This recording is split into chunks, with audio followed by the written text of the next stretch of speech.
data sensitivity you would choose. By default, data at rest encryption is enabled. We already discussed this much more in detail. I'm not going to spend more time on this, but a quick question.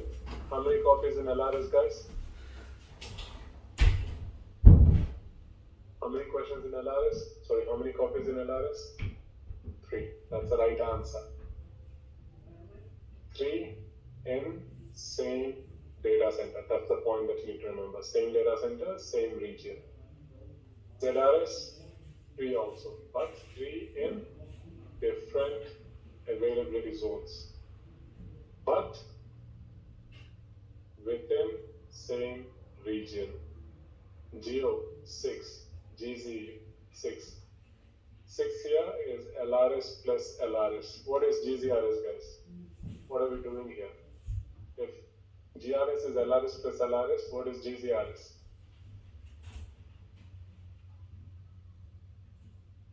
ZRS plus LRS, that's the right answer. ZRS plus LRS.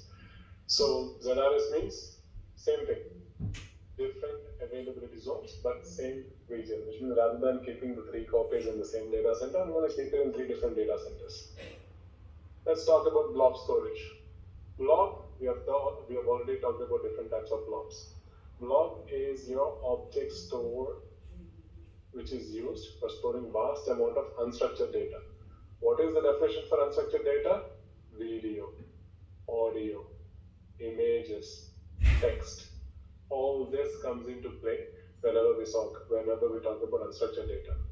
So again, there are different tiers. We have premium, which is the highest, where we're talking about OLTP applications, single-digit millisecond latency factors, hot, cool, and archive. We've already discussed this. What is hot tier, what is cool tier, what is archive tier? Archive tier, 180 days. Cool tier, 30 days testing period. So this must be met. If not, what happens? Penalty. We saw that, right, from the KB article. There is a very important point that I mentioned. Consider a data lifecycle rule to expire or delete data.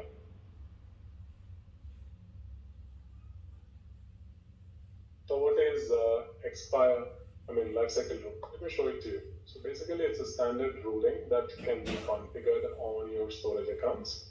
If you see here, I'm going back to my storage account. Under configuration, you will see something, not under configuration. Let's search, where is it? Lifecycle. See here, lifecycle management, under data management. I can click on add rule. What is this rule? Saying, hey, this rule name will be test rule 7673, and then blobs of types would be base blobs. If the last modified is 60 days, then change it to cold storage. Cool, see here, which is infinitely access data. Cold storage is rarely access data. Again, we saw 180 days, we saw 30 days, this is 90 days. So just remember that. Cool and cold are same, it's just the number of resting period differs. In archive it is 180, in cold it is 90, in cool it is 30, 90, 180. So what I'm saying, if I don't modify the data for more than 60 days, please move it to cold storage. If the data is not touched for more than 90 days here, move it to archive storage. If the data is not modified here for more than 180 days, delete this data. So this is the lifecycle management. I see a point here from which I have seen cold as well along with cool. That's correct. Cold is 90 days. I'll just write it down here for your reply. Like we saw, archive 180. Then we have cold, which is for 90. And then we have cool, which is for 30. Make sense? Okay? Just give me a thumbs up if you're following me. So the important point on the slide which they have mentioned is, hey, implement your data lifecycle rules so that you can expire or delete the blobs when not needed. Then we are talking about immutable storage policies. This is really, really important. What is immutable storage policies?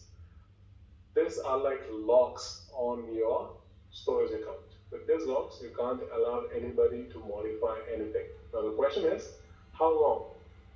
Is it for life, which is like as long as you have a legal hold, or is it time-based, which means for a given time period, they should not be allowed to make any changes.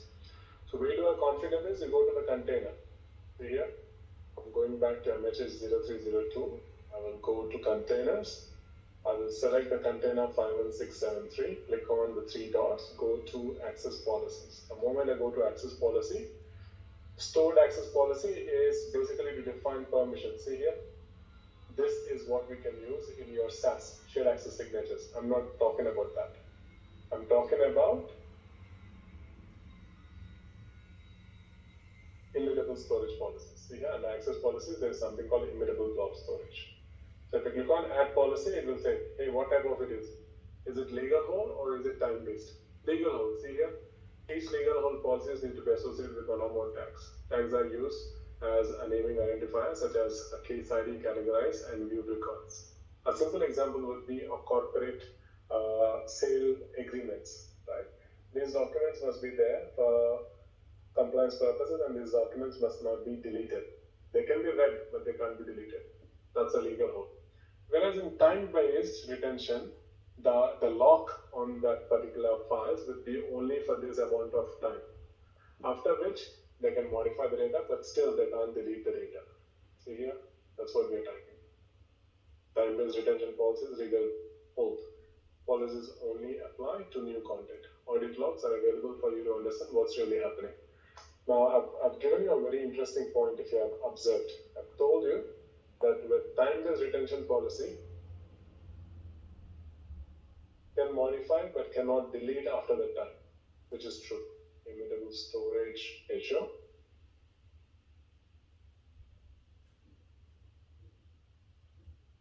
Here.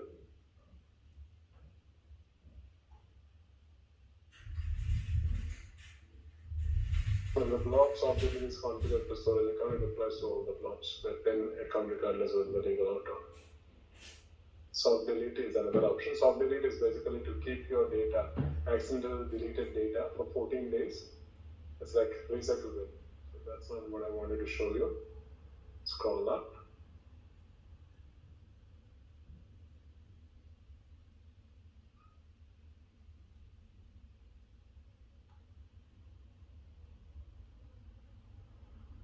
These are different scenarios. One of the scenarios which I wanted to talk was best.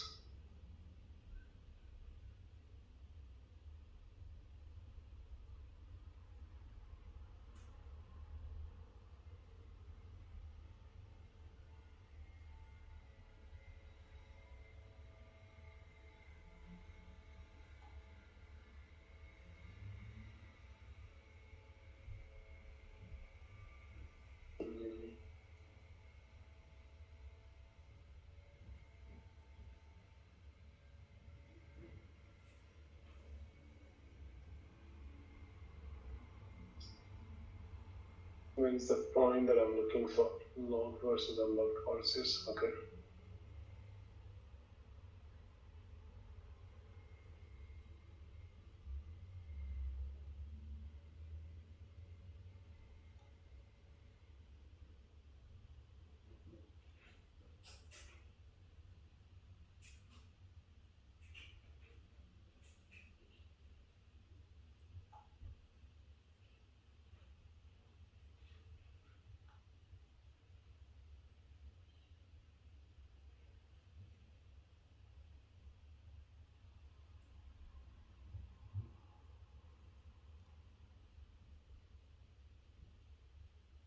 Just delete, search with I cannot delete.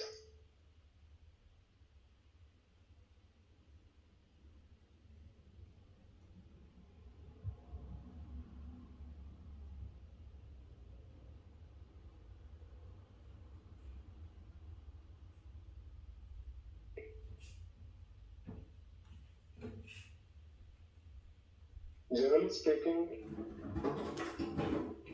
audit logs are something which are associated with your tenant, right? I think wherever your settings are in that particular region, the logs will be stored. I think that point is not from this KB article that I wanted to highlight, but keep that in mind, which I just mentioned, that deleting, once the time-based retention policy is expired,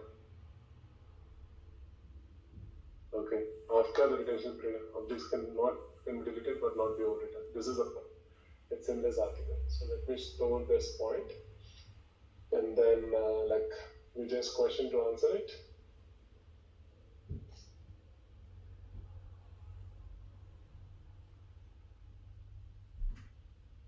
Let me just post the link, and let me bring your attention, Vijay, to audit logs. So if you go back to home and then search for monitor,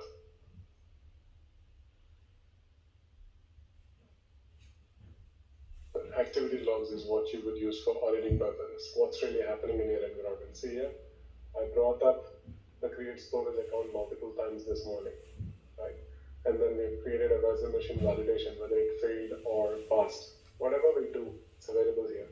By default, where it is going to store this information in a Microsoft managed storage account, so which is not controlled by you, which means wherever your tenant resides in that. Other audit logs that people would think about is Azure Active Directory, and the monitoring, you will have audit logs. It only talks about who has logged in, who has logged out, what's really happening with respect to authentication. As of now, there are no information available to you with respect to the logins. Make sense? Give me a thumbs up if you're following me. Yeah, it is. Thanks.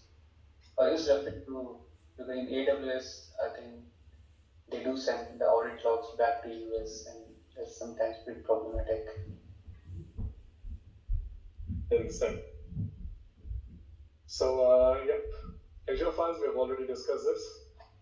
Use cases, lift and shift, accessing file shares from anywhere. Then we are talking about sharing tools. I've told you between a group of developers if you want to do it. Caching can be done with Azure file sync. All these points have been discussed. If you see a quick comparison between block storage and Azure file shares is what we're highlighting. Supported protocols are SMB and NFS 4.1. And then here we're talking about Azure blob storage, which can be presented as NFS 3.x. SAP support can be used with dynamic storage. If you want better IOPS, you go with Azure files. If you want better throughput, you go with Azure blobs. Who can tell me the difference between IOPS and throughput? What is IOPS?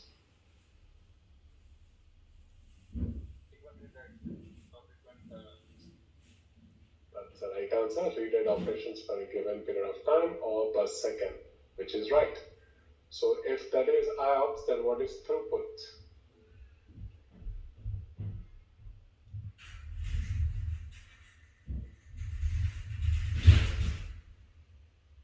IOPS is always in the transaction rates. Hey, these many IOPS per second is the value they use, but throughput is always in MBs. Why?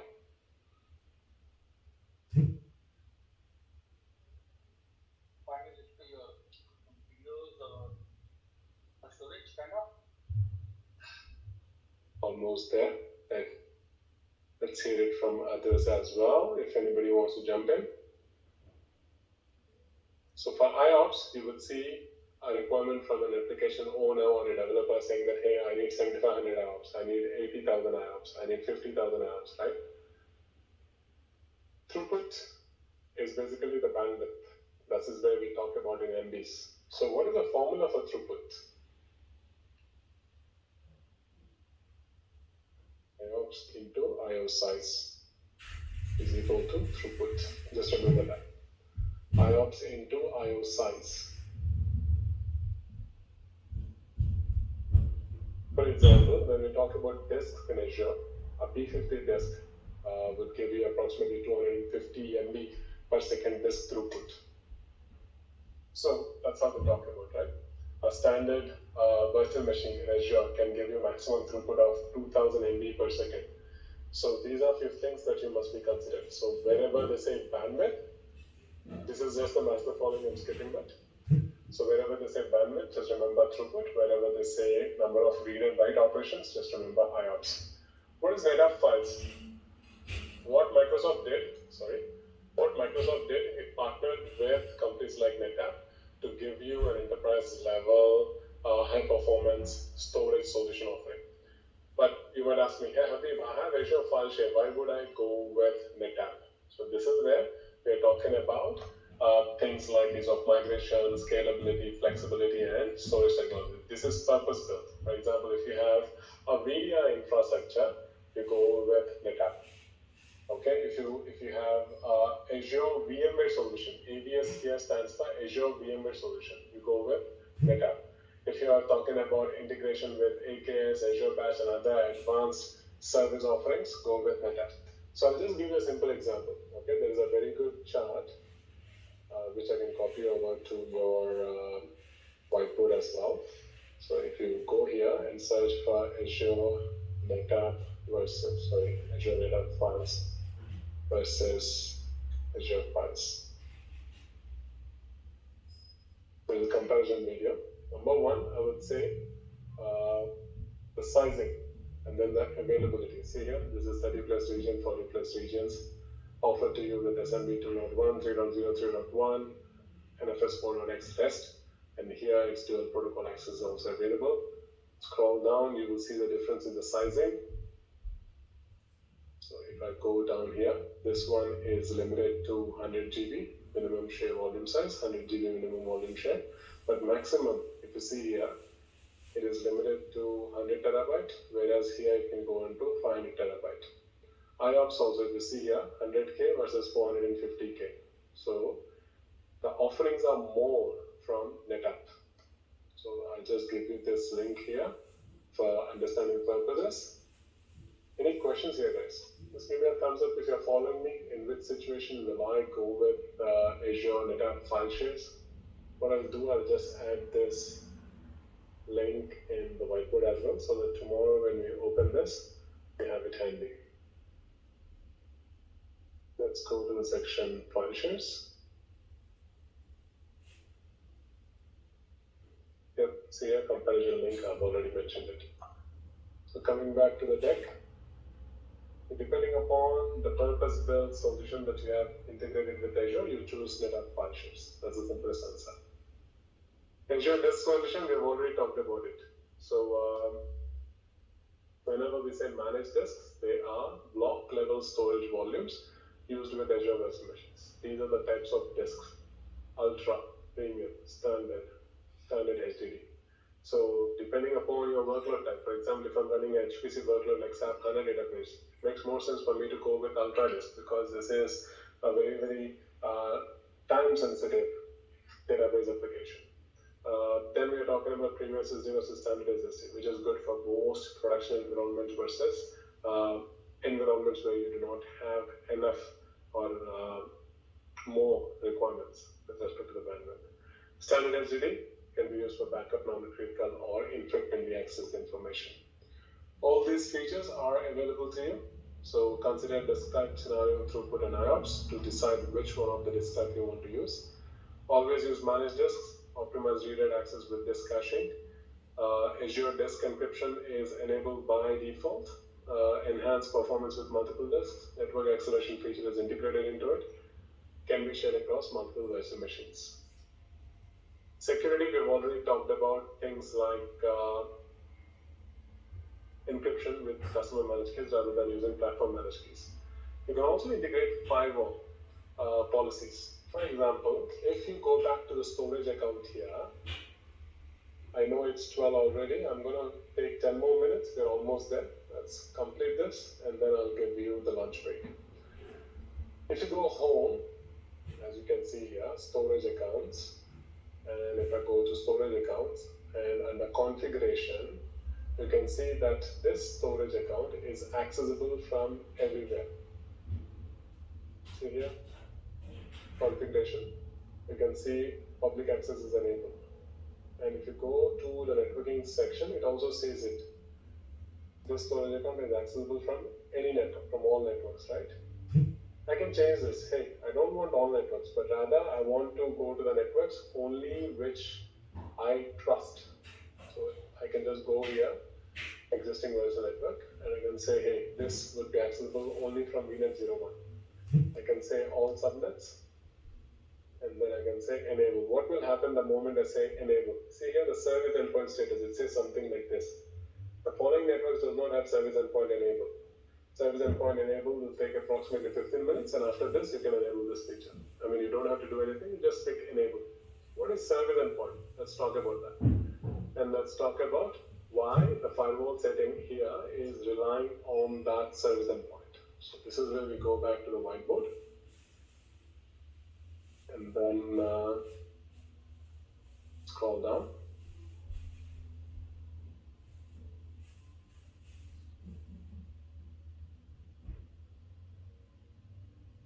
Service endpoints. What I'll do is I'll just make it a really neat one. Then that makes more difference. Delete it. Okay. So let's say this is your cloud. Okay. And then this is your VNet, which means your isolated environment. You have segmented your VNet, which means this is your subnet. And then you have a virtual machine. You created a storage account. This is your storage account. You created a container inside your storage account. And then you have a file now, which is nothing but your object. And you want to give access to this object. You want to download this object or file, right? So now remember this morning what we saw? HTTPS : storage account name dot service blob dot core dot windows dot net / container name / the object. So if this virtual machine wants to access this object, what it has to do? It has to just go to the browser, type this. Everybody following me so far? So when I type this, what is happening? Your communication from the virtual machine has to come out, hit the internet, and then go back to the storage account. So point number one, which I'm trying to highlight here, is your storage account is publicly accessible endpoint. Everybody, just look at the diagram and let me know if you have any questions so far. Everybody understanding what we are doing? Storage account is a platform as a service. Storage account is a public endpoint. Storage account can be accessed by anybody and everybody who has that link. So when you go https:// with details of your storage account, container, and the object, it is happening over the internet. Everybody agrees with that? Give me a thumbs up if you're following me, people. Yeah, thank you.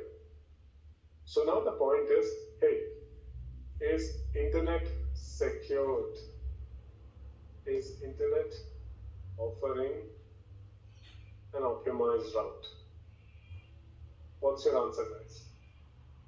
Is internet secure? And is internet offering an optimized route? What do you mean by optimized route? Less hops. Can I reach this endpoint as quick as I can? The answer is no. So this is where service endpoints can come handy. So what is service endpoint? Service endpoint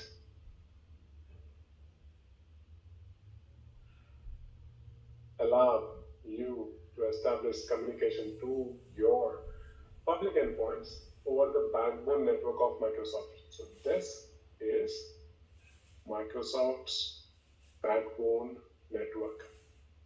So when I say backbone network, it is encrypted traffic. It is, we don't know, right? The storage account and the virtual machine could sit in the same data center or a different data center, because the cloud is multiple data centers put together. So however, what I'm trying to highlight here is when you go with service endpoint, the communication to your storage account becomes internal. So all communication happens over this blue line. So that's it. That's your service endpoint. The main purpose of service endpoints is to offer you an optimized route and a secure communication channel. Everybody following me so far? So when service endpoint is enabled, you might have a question, hey Habib, is storage account still publicly accessible? Which means if I have an on-premise environment, on-prem, can this on-prem contact storage account via the internet? The answer is yes. So it's still accessible over the internet. Your service endpoints do not change the behavior of your platform as a service and offering. In this case, it's your storage account. Everybody following me so far?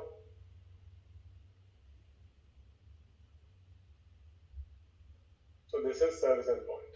So what is private endpoint? Let me delete this diagram and let me make it a little bit better to make you understand. Same concept, but a little bit of drama here. Let's see what the drama is. We all know this is your cloud. This is your VNet.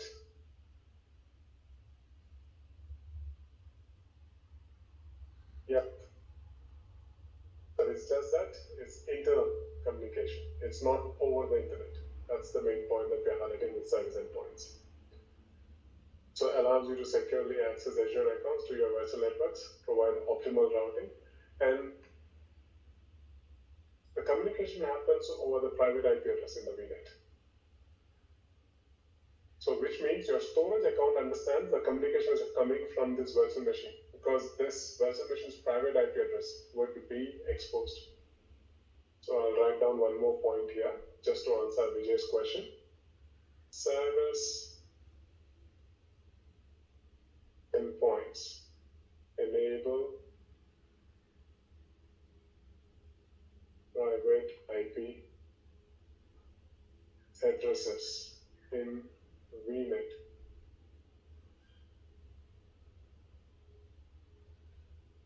to reach the service. No public IP isn't needed. This is a very, very important point. Because earlier, if this virtual machine wanted to talk to the internet, it must have a public IP address. Now that is not a condition. Hope that helps you, Jay. Give me a thumbs up if that answers your query. Thank you. Let's talk about private endpoints real quick. This is the last one. Sorry, I'm taking more time. Like I said, I'm going to extend the break by 15 minutes. So we will take it 12:15 and we will come back by 1:15. Same point, I have a virtual machine. I have a storage account. Whenever a virtual machine wants to communicate, it is going to the internet.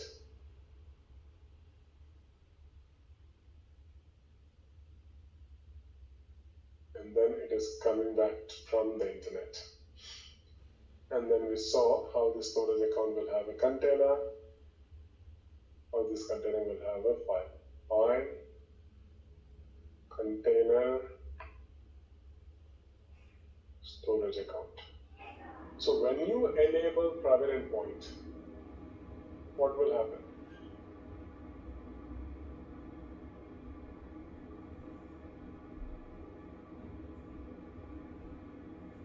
When you enable private endpoint within the same subnet or within a different subnet,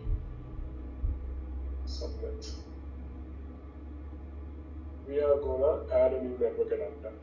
This network adapter will get a private IP. I'm going to use that private IP to establish the communication with your storage account. So when private endpoints are enabled, see here, let me use the red color. When private endpoints are enabled, still orange, I don't know, stop.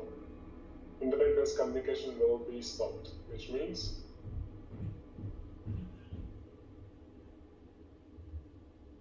if we have an on-prem environment,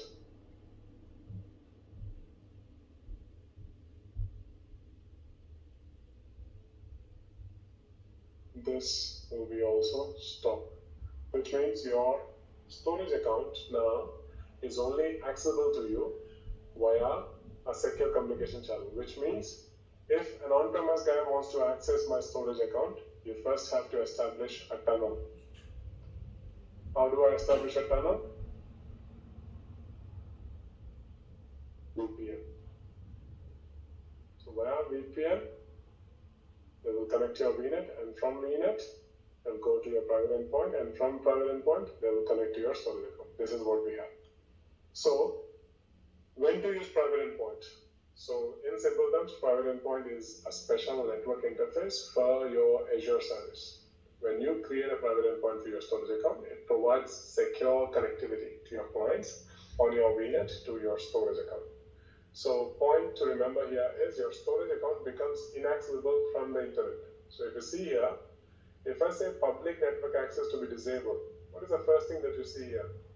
Public network access to the storage account has been disabled. Please create a private endpoint connection to grant access. So this is what we have. And this is where I'm going to pause my lecture on the whiteboard. And I'm going to ask if you have any questions.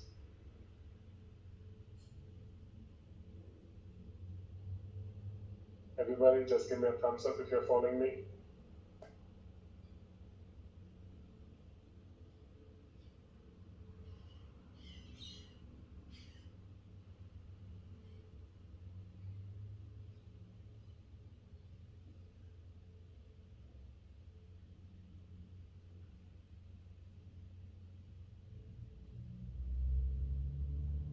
Thank you.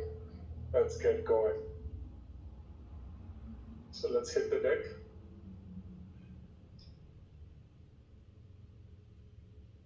So one of the other security features with which you can secure your connection to storage accounts is service endpoints and private endpoints. Customer managed keys for your encryption. I've shown you this while creating the storage account itself. Firewall policies. Rather than saying allow all networks, see here in the storage connected networking section, rather than saying all enable networks, I can say enable from selected networks. The moment I say enable for selected networks, I have the section for firewall where I can define the CIDR values for the networks that I want to allow communication to. So all these are few things. And that brings us to end of this module, and time right now is exactly 12:15. We have one case study for storage, which we will discuss once we are back from the lunch and done with the database. So I still have about 1 hour lecture. So what we'll do is we will take a quick lunch break of 1 hour. And then once we are back, we will continue forward with our lecture and case studies. Give me a thumbs up if you're okay so far, if you're following me so far.